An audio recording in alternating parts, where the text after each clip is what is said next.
بسم اللہ الرحمن الرحیم۔ رسول اللہ صلی اللہ علیہ وسلم نے فرمایا، جنت میں سب سے بعد میں داخل ہونے والا اور دوزخ سے سب سے بعد میں نکلنے والا وہ شخص ہوگا جو گھسیٹ کر نکلے گا۔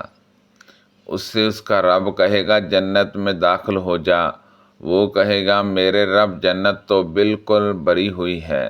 اس طرح اللہ تعالیٰ 3 مرتبہ اس سے کہے گا اور ہر مرتبہ یہ بندہ جواب دے گا کہ جنت تو بری ہوئی ہے۔ پھر اللہ تعالیٰ فرمائے گا تیرے لیے دنیا کے 10 گناہ ہیں۔ رسول کریم صلی اللہ علیہ وسلم نے فرمایا، تم میں سے ہر شخص سے تمہارا رب اس طرح بات کرے گا کہ تمہارے اور اس کے درمیان کوئی ترجمان نہیں ہوگا۔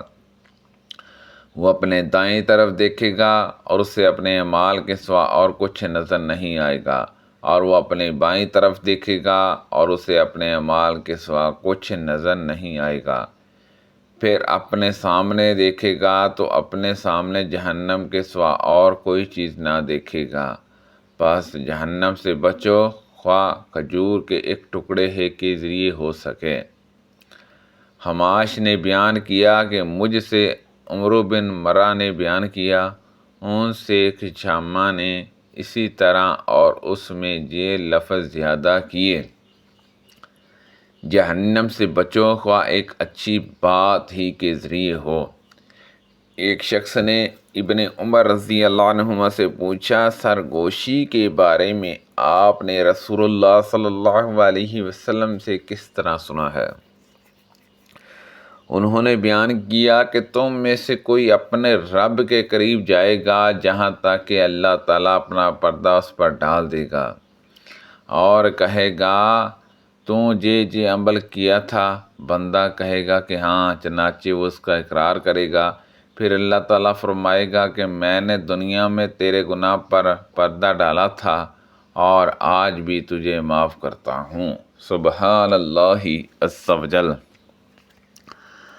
آدم بن ابی یاس نے بیان کیا، کہا ہم سے شیبان نے بیان کیا، کہا ہم سے قتادہ نے بیان کیا، کہا ہم سے صفوان نے بیان کیا، ان سے ابن عمر رضی اللہ عنہما نے کہ میں نے رسول کریم صلی اللہ علیہ وسلم سے سنا، رسول اللہ صلی اللہ علیہ وسلم نے فرمایا، ایمان والے قیامت کے دن جمع کیے جائیں گے اور وہ کہیں گے کہ کاش کوئی ہماری شفاعت کرتا تاکہ ہم اپنی اسی حالت سے نجات پاتے۔ چنانچہ وہ آدم علیہ السلام کے پاس آئیں گے اور کہیں گے آپ آدم ہیں، انسانوں کے پرداتا، اللہ نے آپ کو اپنے ہاتھ سے پیدا کیا، آپ کو سجدے کا حکم فرشتوں کو حکم دیا، ہر چیز کے نام آپ کو سکھائے، بس آپ اپنے رب کے حضور میں ہماری شفاعت کریں گے۔ آپ جواب دیں گے کہ میں اس قابل نہیں ہوں، اور آپ اپنی غلطی انہیں یاد دلائیں گے جو آپ سے سرزد ہوئی تھی۔ نبی کریم صلی اللہ علیہ وسلم نے فرمایا، اللہ تعالیٰ جنت والوں سے کہے گا اے جنت والو، وہ بولیں گے حاضر تیری خدمت کے لیے، مستعد، ساری بلائی تیرے دونوں ہاتھوں میں ہے۔ اللہ تعالیٰ پوچھے گا کیا تم خوش ہو؟ وہ جواب دیں گے کیوں نہیں، ہم خوش ہوں گے اے رب، اور تو نے ہمیں وہ چیزیں عطا کی ہیں جو کسی مخلوق کو نہیں عطا کی۔ اللہ تعالیٰ فرمائے گا کیا میں تمہیں اس سے افضل انعام نہ دوں؟ جنتی پوچھیں گے اے رب، اس سے افضل کیا چیز ہو سکتی ہے؟ اللہ تعالیٰ فرمائے گا کہ میں اپنی خوشی تم پر اتارتا ہوں اور اب کبھی تم سے ناراض نہیں ہوں گا۔ رسول کریم صلی اللہ علیہ وسلم ایک دن گفتگو کر رہے تھے، اس وقت آپ کے پاس ایک بدوی بھی تھا کہ اہل جنت میں سے ایک شخص نے اللہ تعالیٰ سے کھیتی کی اجازت چاہی تو اللہ تعالیٰ نے کہا کہ کیا وہ سب کچھ تمہارے پاس نہیں ہے جو تم چاہتے ہو؟ وہ کہے گا کہ ضرور ہے، لیکن میں جانتا ہوں کہ کھیتی کرو، چنانچہ بہت جلدی وہ بیج ڈالے گا اور پلک جھپکنے تک اس کا اگنا، برابر کٹنا اور پہاڑوں کی طرح گلے کے انبار لگ جانا ہو جائے گا۔ اللہ تعالیٰ کہے گا، اے ابن آدم، اسے لے لے، تیرے پیٹ کو کوئی چیز نہیں بھر سکتی۔ دیہاتی نے کہا، یا رسول اللہ صلی اللہ علیہ وسلم، اس کا مزہ تو قریشی یا انصاری ہی اٹھائیں گے، کیونکہ وہ کھیتی باڑی والے ہیں، ہم تو کسان ہیں نہیں۔ ان حضرت صلی اللہ علیہ وسلم کو یہ بات سن کر ہنسی آ گئی۔